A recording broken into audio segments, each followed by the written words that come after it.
Welcome to a world where particles, vibrations, and light collide, a place where leading industry experts and healers come together to discuss controversial topics that will challenge your beliefs and expand your mind. From quantum physics to metaphysics, no topic is off limits, but this is not your typical podcast. Always be in your integrity, and in your integrity you understand that it is what it is. Energy is until it's not, right? Energy is flowing into your body until it stops flowing because it becomes so clogged up, and then disease begins, right? So be in your integrity. When somebody's saying something that you totally disagree with, don't sit in your mind and go, what an idiot, right? Just say, wow, they're really convicted on how they feel. That's amazing. Bless them in their thoughts. Don't be judgmental in their thoughts. Bless them for having the power to feel the way they feel, even if it's different from you. It's a show guaranteed to make you question your assumptions and push you to expand your horizons. For those who are already fascinated or passionate about the work of Patty Conklin, this show will give you an inside look into the mind of one of the industry's most renowned figures in vibrational mediation. With over 28 years of experience and a long list of big-name collaborations, Patty's insights and perspectives will inspire and challenge even the most seasoned practitioners. And if you're the skeptic who doesn't believe in vibrational mediation, this show is for you. Healers, doctors, and scientists are just a few of the professions represented by our fascinating visitors that bring their unique perspective to every episode. Join us on this journey into the world of healing within and adventure inside. Our mission is to inspire, challenge, and enlighten our audience with thought-provoking conversations and fascinating guests from a wide range of fields who can shed new light on important issues facing society today. Join us for each episode if you're ready to explore and learn about the latest developments at the intersection of cutting-edge science, spirituality, and self-improvement. Enter a world where waves, particles, and light all meet. Enter the world of healing within and adventure inside. Hi everyone, this is Patty Conklin, and you're with me at Healing Within and Adventure Inside. Joanne DiMaggio, thank you so much for being a part of this show today. I'm so excited. I am too, Patty. I can't believe it's been that long since we last spoke. I know, because I think of you often. I think of your books, but I don't know what's new and up and coming with you. So what's going on? Oh, gee, goshly, so much. I love doing research, reincarnation research. So I split my time between the reincarnation research and also the soul writing. Yeah. I have recently been able to trademark the term soul writing. Soul writing was my first. Yeah, soul writing was my very first book. And then my second book, Your Soul Remembers, is based on using soul writing to do past life work. For your audience, soul writing is a written form of meditation. It's all that it is. So you think of prayer as you talking to God, and meditation is God talking to you. Soul writing is you basically taking notes. Yeah. And so that was my thesis for my master's degree. And that became my first book back in the day. And I have since been working on that aspect of it. I've developed a certification course that the A.R.E, Edgar Cayce's A.R.E, is hosting for me in July. It's a 3-day certification course. So it's the first time that I'm actually doing teaching. It's a deep dive into soul writing, and it's going to be, we'll get a certificate. And it's great not only for individuals who want to, go deeper and have a connection to their higher self or God or whatever. But it's also really great for professionals in the field, like social workers and therapists. They could use this with their clients in order to initiate psychoanalysis and healing and soul's growth. It's just got a lot of different avenues it can take. So that's the soul writing part of it. The past life part of it, I did a research project since we spoke. on chronic illness, and whether a person's dealing with a chronic illness in this life is originating from something that happened in a previous life. Oh, I wow. did an entire research project on that. I had 50 people in the project, and that became my book. Karma can be a real pain. And then after that, I turned to Life Between Life and the pre-life planning session. Because I had a lot of people over the years. I've been doing this work for over 35 years. I've Yeah. had a lot of people who've said to me, everything going wrong in my life is because of my husband or my mother or my child or whatever, and they don't accept responsibility. They don't realize that the life that they're having right now is one that they themselves set into motion. So I did another research project on that, and that became my book. I did it to myself again. Yep. And right now I'm working on a book on the Beatles and spirituality. So it's like I'm all over the place. So I'm really been Wow. doing that, and regressions, obviously, that I do on Zoom now since COVID. I've been doing them on Sure. Zoom and, Right. and speaking at conferences. So yeah, it's been a lot of fun. I've met the most interesting people, and I just love this work. Energizes me, and I just love doing it. How exciting. Okay, so I've been interviewing a lot of authors lately and so forth, and you're the second person to mention the Beatles in the last 5 days. Really? Talk to me about that. Yes. Well, okay, so this will reveal my age. Yikes! But I was president of the Beatles fan club in the '60s. Oh, So wow. I'm one of the original fans. Yes. I was president of the Beatles fan club from 1964 to 1972 when they broke up. And I kept all my newsletters from some of them are so atrocious. I mean, I cringe when I reread them because I was like 14 years old, And anyway, I've had this nagging question. How did a Catholic girl in an Italian American family on the south side of Chicago go from being a Beatles fan and doing all that to being someone who's known now for the research I do in the area of reincarnation studies? I mean, the two just didn't make any sense. And so I started to think to myself, I wonder, did the Beatles perhaps put a subconscious seed in me, a subliminal seed that Interesting. for spirituality that didn't blossom until 20, 30 years later? Because, we were little sponges back then. Oh, Anything that we sure. said or did, we absorbed that, but we didn't know basically what any of that was about, right? And the So, Beatles studied with the Maharishi. oh yes, and So they had a fairly strong spiritual base and spiritual connection. right, What right. an intriguing thought, Joanne. Yeah, so I'm going back now, and I had last summer I read 45 different Beatle biographies, pulling out things that they said that had anything to do with reincarnation. Right. Amazed myself that I came up with 16 pages of reincarnation. Oh, seriously. Now I'm meshing it all together because a lot of what they were talking about, their experiences were similar to mine in the '60s. I mean, Uh-huh. there's so much there. There are layers and layers. Like what was going on in the '60s? What was going on in the Catholic Church? Right. So I interviewed a lot of other Beatle fans and asked them, did you end up with an esoteric career? Can you trace the fact that you have Wow. this esoteric career because of something about the Beatles that happened 20, 30, 40, 50 years ago? And so I'm trying to make that connection to see if, in fact, it wasn't just me. And in fact, it wasn't just me. It wasn't just you. No, Yeah.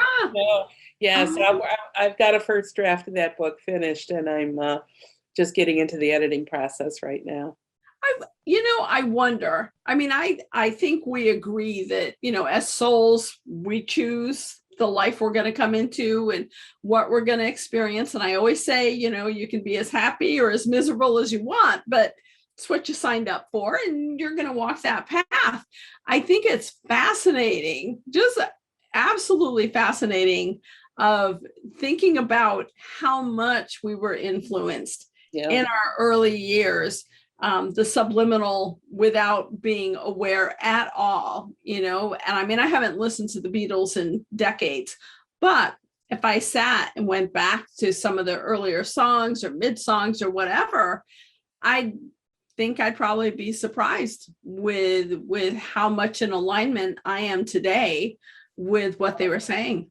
Oh yeah. And you know what? I mean, the whole idea of a soul group, a soul family, that we're born into this, like we travel together as a pod, souls, and that they were, destined to be together again. Yeah. And they had a sense of that. A lot of their interviews later, after the Beatle years, will reveal this, and it's mostly John and it's mostly George. Not too much from Paul and not too much at all from Ringo about this topic, but still there are elements of what was going on in their lives and what they believed in and what they were exposed to. Right. That actually falls right in line with the Cayce teachings. And so therefore, because I've always been a student of Edgar Cayce, I am amazed we're all really on the same wavelength, on the same path to something way bigger than Beatlemania. Right. So I just found the whole thing interesting. Wow. Yeah. That is fascinating. So let's talk Edgar Cayce, because we haven't talked Edgar Cayce in a while. No. Well, I guess since last time we talked. How's your work going with the Edgar Cayce, with the A.R.E, the Association of Research and Enlightenment? Cayce's one of my favorite in terms of my early life. What's going on with A.R.E and your work with them? Well, A.R.E is going under a what I would call, it's like the Phoenix, rising. I mean, every so many years, some new people come in, and it invigorates the work. Yes. So I have been a part of A.R.E since 1987. All of my books are Cayce based, because I just love doing the research and the readings, because as you know, Cayce did 14,000 readings in his life, 12,000 of which were health readings. Wow. And then the other 2,000, of course, were the more esoteric topics. Sure. So I continue to do that work. I wrote a book, that my latest book, which I didn't mention, is called Edgar Cayce and the Unfulfilled Destiny of Thomas Jefferson Reborn. Oh, stop. Talk to me about that. My goodness. In 1936, Edgar Cayce did a reading on a 2-day-old baby boy. Gladys Davis had her brother and sister-in-law had a baby boy, and the baby had been sort of, what TJ says, sloshing around in a womb full of alcohol for 9 months because his mother was an alcoholic. And the doctor did not expect the baby to live. And so Edgar Cayce said to Gladys, "Bring the baby over here, I'll take care of him." And so that's what she did. And he did a reading, he did a health reading, told Gladys to give him carnation milk and he'd be fine, and he was. But he also gave him a life reading. And in this life reading, he said this soul had been, in a previous life, had been both Alexander the Great and Thomas Jefferson. And then he further went and said, this entity can do for the world what Thomas Jefferson did for this country. So you've got a little baby who's 2 days old, who just was given this extraordinary reading. Life reading, yeah. What he could possibly do in that lifetime. And then, so TJ spent the first 8 years of his life living on and off in the Cayce household. And so he and Edgar became very close, and Edgar was tutoring him, teaching him all about reincarnation and karma and the creation story and all of that, and really grooming him. Yeah. For the work. And Mr. Cayce was supposed to give TJ a second life reading when TJ was 13, but unfortunately, Mr. Cayce died when TJ was 8. And that pretty much was the end of it. Even before Mr. Cayce died, TJ's parents did not follow the Cayce readings. Cayce gave very explicit direction on what they were to do in order for this child to reach this potential, and they didn't do it. So it's a case of free will over usurping what the potential of that soul was considered at that time. Yeah. Do you think the parents didn't believe it? Were they not functionally able to follow through? Just dysfunctional family, not able to follow through with Mr. Cayce's recommendations? I think that they believed it because all through the readings and the letters that I read, there is a reference, especially TJ's mother saying to Mr. Cayce, we want our boy to be all that you say he can be. But they were both alcoholics, both heavy gamblers, never were able to hold down a job, gave him over to Gladys to raise, or sent him to his grandmother. I mean, it was a very dysfunctional family. Yeah. And so Mr. Cayce had wanted TJ to attend a certain school in New Hampshire, and he was all ready to go. And then at the last minute, his mother changed her mind and said, no, I don't want him so far away from me. Well, that was the pivotal moment, because that school was run by a woman who had been in Alexander's life. She had been an assistant to Aristotle, who had been teaching Alexander. So the souls were all kind of meshed together and ready to work. Yeah. And unfortunately, because of some decisions that were made. So what happened with TJ was he was lost after Mr. Cayce died. You can imagine. Yeah. He thought he was going to continue to be nurtured at the A.R.E, but everybody was scrambling to try to save the A.R.E, to save the readings, because now Mr. Cayce was gone, and so he was kind of thrown from pillar to post.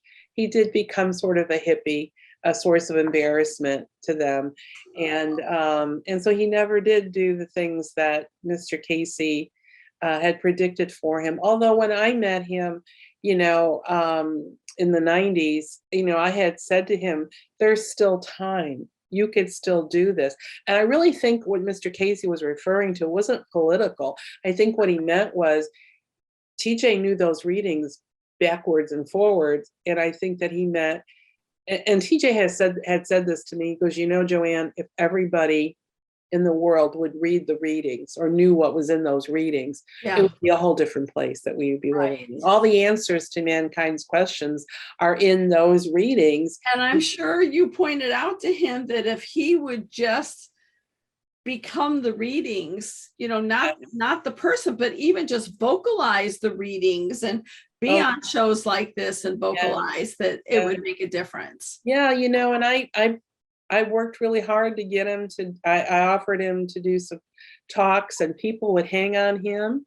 They're mesmerized by him. He still has that charisma, and it amazes me. But he's in his 80s now, and his health is frail. So, but there's always hope, and that's why I wanted to do the book. I was tired of people blaming him.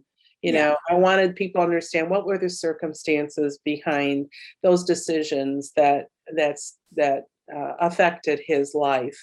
Absolutely. And so that was a work, it was, like I said, it took 8 years to do it. It was sometimes so frustrating. I put it away for months at a time. I just didn't even want to look at it. But in the end, I'm really proud of it. It's my first biography of someone who's really dear to me. And so give me that title again. It's Edgar Cayce and the Unfulfilled Destiny of Thomas Jefferson Reborn. Wow. And has it been published yet, or is it? Yes, it's published. It's published. Wonderful. Yeah. Wonderful. Got a beautiful picture of Mr. Cayce holding TJ when he was a baby. And you can just see the love there. So I think it's an interesting book from the standpoint of understanding the soul's journey. Right. That that you could have the most lofty past life and yet in your next life not do much of anything. Right. And it's perfectly fine. That's just, that's your choice. So I think it's an interesting book. And you know what? There's a lot of Thomas Jeffersons out there. I mean, and especially living here in Charlottesville, I'm Thomas Jefferson. How did you write about him when I'm Thomas Jefferson? I have heard the same thing from people that I know that say that they were Thomas Jefferson. And how does that happen? I mean, I am not a past life expert. Reincarnation and past life was not the path I followed. So I have an expert on how does that work? How do we get, a dozen people feeling as though, or having readings that they were Thomas Jefferson? How does that work? There's a lot of theories about that. Some people think that the soul can separate into different strands, and a piece goes in here, a piece. I don't believe that, by the way, but that's a theory. That's a theory. They get into all kinds of other theories. But what I think happens is this, and when I have clients who come in and say they were somebody famous, the question I'll ask them, say that they think that they're Napoleon. So I will say to them, okay, are you looking at Napoleon from the crowd? Do you see him on his horse over there? Or are you on the horse looking out through his eyes? Because when you're somebody famous, hundreds, if not thousands of people know who you are. Right. And they may have seen you in some capacity at some point. And so they're identifying with you. So they just take on that persona, right? I had a woman come to me and said she was sure she was Patrick Henry. And I said, why do you say that? She said, because he was a good talker and so am I. And I don't judge, because that's what she believes will work. We will work, but there's some aspect of it that we will incorporate in the work that we do together. Right. So I don't judge anybody, and I don't say, no, you weren't. Right. I would never do that. Yeah. But it's just interesting that, most people who really were famous, I mean, they're entitled to come back too, right? Yeah. So they're usually pretty humble. They don't go around bragging about who they had been. TJ would never tell anybody he had been Jefferson, unless he felt comfortable and he knew he was in a group of like-minded people who would not ridicule him for saying that. Right. So, I'm interested in how TJ lived his life when he became an adult. Was there any industry, profession that he went into, or just No, it's a shame, because he couldn't even get a job at A.R.E. And because he developed such a bad reputation. Right. He ended up doing menial work, a lot of retail work. He was in a jazz band at some point. He when he moved here to Charlottesville from Virginia Beach, the last job that he had here was roasting coffee beans for a local coffee company. So nothing, I think the closest he came was when he lived in Virginia Beach and he worked for the Heritage Store, because they sold all of the Cayce remedies and stuff like that. Sure. And he worked there for a while, and that was the closest he came to working with the Cayce material. But no, he never really pursued. I think he went to law school for a while, thinking because Jefferson was a lawyer, he could be a lawyer. Right. Work out at all. So, so he's been, married several times. In the last marriage that he had, he was a stay-at-home dad. So he had started a new family, and he had stayed home and raised his two daughters. Yeah. But it wasn't until he and I connected that he actually agreed to start talking about his life with Cayce, because up until then he pretty much kept that to himself. So we did some talks. Wonderful. I mean, how wonderful that you were able to connect and get him to open up a little bit, because that's a heavy load, as a child, and you have a mentor, and by the time you're 8, your mentor has passed. Yes. And there's not really a strong, substructure to continue him on that path. So, you know, it just seems like we take so much in those first 7 years of our life. Oh, And yeah. then all of a sudden you're just kind of lost because what do you do? How fascinating, how absolutely fascinating. I had not heard that story before, and I'm going to get the book and read it because I think that that's just something I want to have you back on after I spend some time with it. Okay. And read it because, you know, I love and have always appreciated Edgar Cayce's work. And I felt that he was the one person that we have throughout the century that was spot on. Yes, and nobody since he died in 1945, there hasn't been anybody that's No, anywhere even that has come close. near Has him. come So close. he was a real treasure, and that's why, you know, somebody like TJ who actually knew him Yeah. on a personal level, I don't think there are very many, or if any, left. There are not. I met a couple about 10 years ago, 12 years ago, who were good friends with him.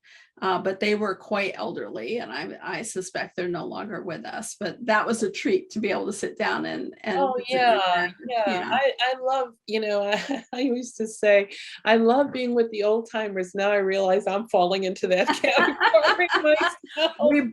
We both are. We're there together. We're there together. Beautiful. Just so important, the work you're doing. And, you know, my dear friend Dick Sutphin, who's no longer with I us. miss him so much.